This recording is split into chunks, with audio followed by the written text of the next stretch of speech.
Hi welcome back to my channel. ಯಾರೆಲ್ಲ ನನ್ನ ಚಾನಲ್ನ ಸಬ್ಸ್ಕ್ರೈಬ್ ಮಾಡ್ದಲೇ ನೋಡ್ತಾ ಇದ್ದೀರೋ ಪ್ಲೀಸ್ ಸಬ್ಸ್ಕ್ರೈಬ್ ಮಾಡ್ಕೊಳ್ಳಿ, ಪಕ್ಕದಲ್ಲೇ ಇರುವಂಥ ಬೆಲ್ ಬಟನ್ನ ಕ್ಲಿಕ್ ಮಾಡಿ. ಸೊ ಇವಾಗ ಫಸ್ಟ್ಗೆ ಬಂದರೆ, ಫಸ್ಟ್ ಮೇನ್ ಪ್ರಾಬ್ಲಮ್ ಇದು ಎಲ್ರಿಗೂ ಆಗುತ್ತೆ. 6th month after stretch mark ಬರುವಂಥದ್ದು. ನೀವು ಹೊಟ್ಟೆಗೆ ಕೈ ಹಾಕಿ ಕೆರೆಯೋದು ಎಲ್ಲ ಮಾಡಬಾರ್ದು, ಏಕೆಂದರೆ ಸ್ಟ್ರೆಚ್ ಮಾರ್ಕ್ ಜಾಸ್ತಿ ಆಗುತ್ತೆ. ಪಾಪು ಆದಮೇಲೆ ಅದನ್ನು ಹೋಗ್ಸೋದು ತುಂಬ ಕಷ್ಟ ಆಗುತ್ತೆ. ಅದಕ್ಕೆ ಇವಾಗಲೇ ನೀವು ಯಾವುದಾದ್ರೂ ಮಾಯ್ಶ್ಚರೈಸಿಂಗ್ ಕ್ರೀಮ್ ಅಥವಾ ಕೊಬ್ಬರಿ ಎಣ್ಣೆ ಇಲ್ಲಾಂದರೆ ಹರಳೆಣ್ಣೆ ಯಾವುದಾದ್ರೂ ಒಂದನ್ನು ಹೊಟ್ಟೆಗೆ ಹಾಕಿ ಲೈಟಾಗಿ ಮಸಾಜ್ ಮಾಡಿ.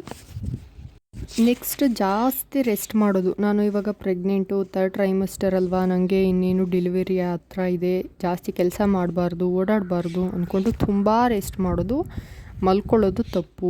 ನೀವು ಈ ಥರ ಮಾಡೋದ್ರಿಂದ ನಿಮಗೆ ಮಸಲ್ಸ್ ಲೂಸ್ ಬಿಡಲ್ಲ, ನಿಮಗೆ ನಾರ್ಮಲ್ ಡೆಲಿವರಿಗೆ ಹೆಲ್ಪ್ ಆಗಲ್ಲ. ಕಾಮನ್ ಆಗಿ 8 ಗಂಟೆ ನಿದ್ದೆ ಆದರೆ ಸಾಕು. ಬೆಳಗ್ಗೆ ಹೊತ್ತು ಸುಮ್ಮನೆ ಸ್ವಲ್ಪ ಹೊತ್ತು ಮಲ್ಕೊಂಡಿದ್ರೆ ಅಷ್ಟೇ ಸಾಕು.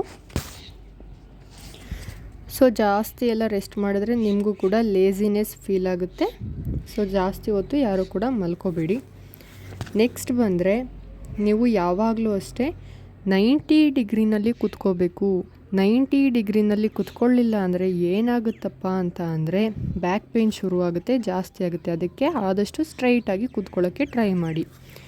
ನೆಕ್ಸ್ಟ್, ಮೊಟ್ಟೆನ ಹೇಗೆ ತಿನ್ನಬೇಕು ಅಂದರೆ, ಎಷ್ಟು ಜನ ಆಫ್ ಬಾಯ್ಲ್ ಮಾಡಿ ತಿಂತಾರೆ, ಆ ಥರ ತಿನ್ನಬಾರ್ದು. ಯಾವಾಗಲೂ ಕೂಡ ಫುಲ್ ಬೇಯಿಸ್ಕೊಂಡು ತಿನ್ನಬೇಕು. ಇಲ್ಲಾಂದರೆ ಮೊಟ್ಟೆನಲ್ಲಿ ಇರುವಂತಹ ಬ್ಯಾಕ್ಟೀರಿಯಾಗಳೆಲ್ಲ ನಿಮ್ಮ ಬಾಡಿನಲ್ಲಿ ಹೋಗುತ್ತೆ, ಪಾಪು ಹೆಲ್ತ್ ಹಾಳಾಗುತ್ತೆ.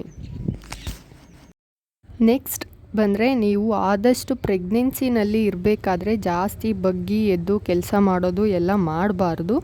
ಓಡಾಡಿಕೊಂಡು ಮಾಡೋ ಅಂಥ ಕೆಲಸವನ್ನು ಮಾಡಿ. ಇಲ್ಲ ಅಂದರೆ ಅಬ್ಡೋಮಿನಲ್ ಪೇಯ್ನ್ ಬರುತ್ತೆ. ಹುಷಾರಾಗಿ ನೋಡಿಕೊಂಡು ಕೆಲಸ ಮಾಡಬೇಕು, ಹೊಟ್ಟೆ ನೋವೆಲ್ಲ ಬರುತ್ತೆ. ನೆಕ್ಸ್ಟ್ ಮೇಯ್ನ್ ಪ್ರಾಬ್ಲಮ್ ಅಂದರೆ 3rd ಟ್ರೈಮಿಸ್ಟರಲ್ಲಿ ಏನು ಅಂದರೆ ಗ್ಯಾಸ್ಟ್ರಿಕ್ ಪ್ರಾಬ್ಲಮ್. ಎದೆ ಉರಿ, ಊಟ ಸರಿಯಾಗಿ ಜೀರ್ಣ ಆಗದೆ ಇರೋದು ಎಲ್ಲ ಆಗುತ್ತೆ. ಸೊ ಎಲ್ಲ ಪ್ರತಿಯೊಬ್ಬರಿಗೂ ಕೂಡ ಈ ಪ್ರಾಬ್ಲಮ್ಮು ಬಂದೇ ಬರುತ್ತೆ. ಸೊ ಯಾರು ಕೂಡ ತಲೆ ಕೆಡಿಸ್ಕೋಬಾರ್ದು. ಏನು ಮಾಡಬೇಕಪ್ಪ ಅಂತ ಅಂದರೆ, ನೀವು ಸ್ವಲ್ಪ ಖಾರ ಎಲ್ಲ ತಿನ್ನೋದನ್ನ ಕಮ್ಮಿ ಮಾಡಬೇಕು.